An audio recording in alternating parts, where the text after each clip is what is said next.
మన స్మార్ట్ఫోన్లో టైప్ చేస్తుంటే నెక్స్ట్ పదం అదే ఎలా గెస్ చేస్తుందో ఎప్పుడైనా గమనించారా? లేదంటే ఒక భాషలోని వాక్యాలు మరో భాషలోకి అంత కరెక్ట్గా ఎలా ట్రాన్స్లేట్ అవుతున్నాయి? వీటన్నిటి వెనకాల ఒక పవర్ఫుల్ టెక్నాలజీ ఉంది. ఈరోజు మనం మెషిన్లకు మెమరీని ఇచ్చే ఆ సీక్రెట్ ఏంటో తెలుసుకుందాం. మనకైతే ఇది చాలా సింపుల్ విషయం. ఒక వాక్యంలో మొదటి పదం చివరి పదాన్ని ఎలా ఎఫెక్ట్ చేస్తుందో మనకు తెలుసు. రాజు హ్యాపీగా లేడు ఎందుకంటే అని వినగానే ఆ కారణం ఏంటా అని మనం వెయిట్ చేస్తాం. కాని ఒక మిషన్కి రాజు, సంతోషం అనేవి జస్ట్ డేటా పాయింట్స్ అంతే. వాటి మధ్యున్న కనెక్షన్, ఆ కాంటెక్స్ట్ దానికెలా అర్థమవుతుంది? అసలు ఛాలెంజ్ అంతా ఇక్కడే ఉంది.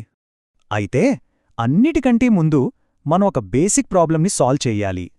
కంప్యూటర్లకు పిల్లి అనో ఇల్లు అనో చెప్తే అర్థం కాదు. వాటికి తెలిసింది కేవలం నంబర్స్ మాత్రమే. కాబట్టి మన ఫస్ట్ టాస్క్ ఏంటంటే ఈ పదాలన్నిటినీ మెషీన్కి అర్థమయ్యేలా నంబర్స్గా మార్చడం. దీనికోసం వాడిన ఒక simple first attempt one hot encoding. ఒకసారి ఊహించుకోండి, మన లాంగ్వేజ్లో ఉన్న ప్రతి పదానికి ఒక లైట్ స్విచ్ ఉందనుకుందాం. ఇప్పుడు మనం పిల్లి అనే పదాన్ని వాడినప్పుడు దానికి సంబంధించిన స్విచ్ ఆన్ అవుతుంది, అంటే 1 అన్నమాట. ఇక మిగిలిన వేల పదాల స్విచ్లన్నీ ఆఫ్లో, అంటే 0లో ఉంటాయి. సింపుల్గా ఉంది కదా? కానీ ఇక్కడే ఒక పెద్ద ప్రాబ్లం ఉంది.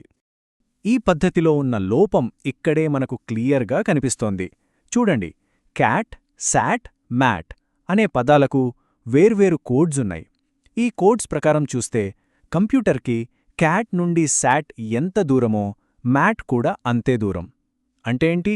వాటి మధ్య ఎలాంటి మీనింగ్ రిలేషన్ లేదు అనేదా అనుకుంటుంది. కాని మనకు తెలుసు కదా, అవి రైమింగ్ వర్డ్స్. వాటి మధ్య ఏదో ఒక కనెక్షన్ ఉంది. కాని ఈ పద్ధతి పదాల అర్థాన్ని కంప్లీట్గా ఇగ్నోర్ చేస్తుంది. ఇక్కడే మనకొక బెటర్ సొల్యూషన్ వస్తుంది. అదే వర్డ్ ఎంబెడింగ్స్. ఇది పదాలను జస్ట్ ఆన్ ఆఫ్ స్విచ్లుగా చూడదు. బదులుగా వాటిని ఒక మల్టీ డైమెన్షనల్ స్పేస్లో పాయింట్స్ లాగా చూస్తుంది. ఈ స్పేస్లో డిస్టెన్స్ అనేది మీనింగ్ని చూపిస్తుంది.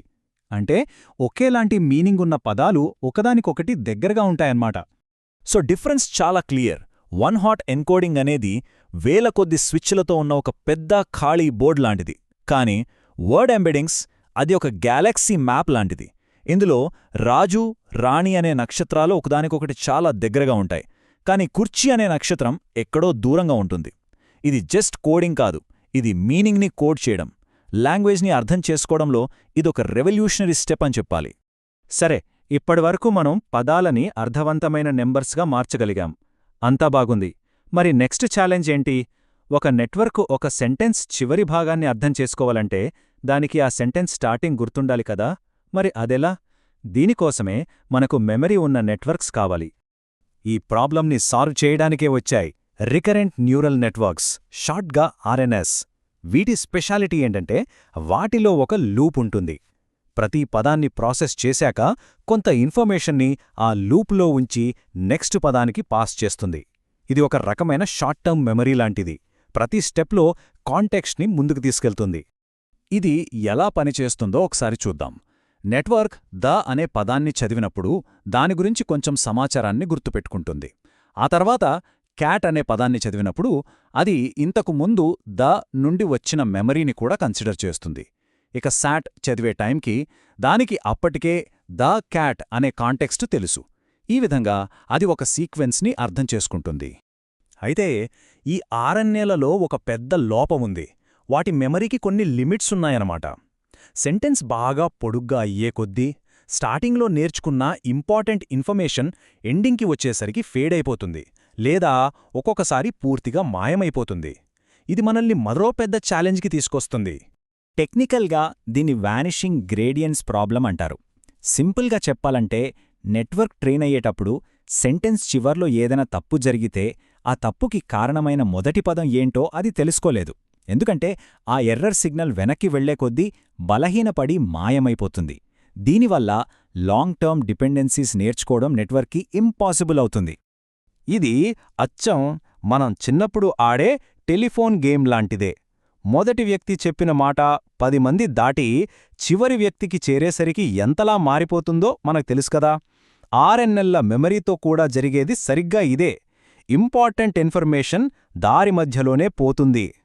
మరి ఈ మెమరీ ఫేడ్ అయిపోయే ప్రాబ్లంకి సొల్యూషన్ ఏంటి? ఈ చివరి సెక్షన్లో మనం ఇంకా స్మార్ట్ మెమరీని ఎలా బిల్డ్ చేయాలో చూద్దాం. సొల్యూషన్ మెమరీ ఫ్లోని కంట్రోల్ చేయడంలో ఉంది. నార్మల్ ఆర్ఎన్ఎన్లలో ఇన్ఫర్మేషన్ ఒక పగిలిన డ్యామ్లాగా కంట్రోల్ లేకుండా ఫ్లో అవుతోంది. కానీ కొత్త స్మార్ట్ నెట్వర్క్స్ గేట్స్ లేదా కంట్రోల్ డోర్స్ని వాడతాయి. ఏ ఇన్ఫర్మేషన్ ఇంపార్టెంట్, దేన్ని గుర్తుపెట్టుకోవాలి, ఏది అనవసరం, దేన్ని మర్చిపోవాలి అని ఈ గేట్స్ చాలా తెలివిగా డిసైడ్ చేస్తాయి. ఈ సొల్యూషన్స్లో 2 చాలా ఫేమస్. ఒకటి LSTM, ఇంకొకటి GRU. పేర్లు కొంచెం కాంప్లెక్స్గా అనిపించినా వాటి పని మాత్రం ఒక్కటే: మెమరీని కాపాడటం. ఇవి నెట్వర్క్ లోపలుండే చిన్న మేనేజర్స్ లాంటివి. ఏ పాత ఇన్ఫర్మేషన్ని ఉంచాలి, ఏ కొత్త ఇన్ఫర్మేషన్ని యాడ్ చేయాలి, ఏది అనవసరమో డిసైడ్ చేస్తాయి. ఈ 2 వేర్వేరు పద్ధతులు వాడినా టార్గెట్ మాత్రం ఒక్కటే: ఇంపార్టెంట్ ఇన్ఫర్మేషన్ ఫేడ్ అవ్వకుండా చూడటం. ఈ గేట్స్ని ఒక వాటర్ పైప్కి ఉండే అడ్వాన్స్డ్ వాల్వ్స్ లాగా అనుకోవచ్చు. అవి అవసరమైన ఇన్ఫర్మేషన్ని మాత్రమే ముందుకు వెళ్ళనిస్తాయి. దీనివల్ల టెలిఫోన్ గేమ్లో మెసేజ్ మారిపోయినట్టు కాకుండా, సెంటెన్స్ స్టార్టింగ్లో ఉన్న ఇంపార్టెంట్ పదం ఎండింగ్ వరకు తన ఇంపార్టెన్స్ని కోల్పోకుండా ట్రావెల్ చేయగలదు. సో ఒక్కసారి మనం చూసిన ఈ జర్నీని క్విక్గా రీక్యాప్ చేద్దాం. ఫస్ట్, పదాలను మీనింగ్ఫుల్ నంబర్స్గా మార్చడానికి వర్డ్ ఎంబెడింగ్స్ వాడాం. తర్వాత కాంటెక్స్ట్ని గుర్తుపెట్టుకోవడానికి ఆర్ఎన్ఎన్స్ని వాడాం. ఫైనల్గా ఆర్ఎన్ఎల్ల మెమరీ ప్రాబ్లంని ఓవర్కమ్ చేయడానికి LSTM, GRU లాంటి స్మార్ట్ గేట్స్ వాడాం. సో మెషీన్స్ ఇప్పుడు స్టోరీస్ చదవగలవు, సంభాషణలను అర్థం చేసుకోగలవు, ఒక భాష నుండి ఇంకో భాషలోకి ట్రాన్స్లేట్ చేయగలవు. ఇదంతా కేవలం అవి గుర్తుపెట్టుకోగలవు కాబట్టే. మరి ఇంత పవర్ఫుల్ మెమొరీతో అవి జస్ట్ లాంగ్వేజ్ని అర్థం చేసుకోవడమే కాకుండా, క్రియేటివ్గా ఆలోచించడం, ఆర్గ్యూ చేయడం, లేదా అవే సొంతంగా కథలు రాయడం నేర్చుకుంటాయా? ఫ్యూచర్లో వాటి నెక్స్ట్ స్టెప్ ఏమై ఉంటుంది? ఇది ఆలోచించాల్సిన విషయం.